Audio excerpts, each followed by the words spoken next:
Hi, my name is James McGrath, and I'm Associate Professor of Religion at Butler University in Indianapolis, and the author of a new book, The Burial of Jesus, History and Faith.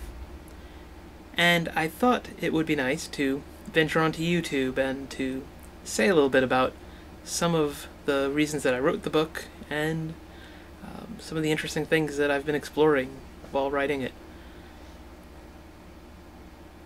Many religious believers find themselves perplexed when historians not only at times reach conclusions that may differ from what they've always heard in church and what they assume the Bible means, but sometimes religious believers are shocked that historians would even entertain or explore some of these possibilities, like the famous instance from not that long ago, exploring the possibility that the place of Jesus' burial may have been found and there might be a wife and child buried with him.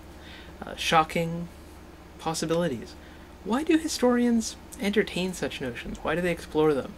Well, that's the subject that I start with in my new book, The Burial of Jesus. And I begin by explaining that historical study is a different sort of approach from the one that many religious believers adopt when they encounter different accounts in the Bible. For instance, when the Gospels tell the same story but in different ways. What a historian does is not simply blend the details together from these various accounts, but compare them, look for signs of development, of change, and often historians will conclude that one is more reliable than the others. And if we think about the instance of the burial of Jesus, one example of this, a place where the Gospels seem to differ and provide different information that one cannot simply harmonize. A good example is found in the differences between Mark's Gospel, which most scholars think is the earliest, and John's Gospel, which is often dated as one of the latest, if not the latest, of the Gospels in the New Testament. In Mark's Gospel, we are given the very clear impression that Jesus is not anointed for burial, that he is not given an honorable burial. We're simply told that Joseph of Arimathea, who is a righteous member of the Jewish ruling council, but is not yet depicted as a disciple of Jesus, as he will be in some later accounts, does what the law requires, but the bare minimum that the law requires. He wraps Jesus in a linen sheet, or has him wrapped in a linen sheet, and has him placed in a tomb. And both the reference to a woman who anoints Jesus for burial beforehand, and the fact that the women go to the tomb to anoint Jesus' body afterwards, both indicate that, as far as Mark was concerned, Jesus was not anointed when he was buried. Now, if you look at John's Gospel, what we see there is that in John's Gospel, Jesus is given a burial fit for a king. A lot of spices are used by Joseph of Arimathea and Nicodemus as they bury Jesus.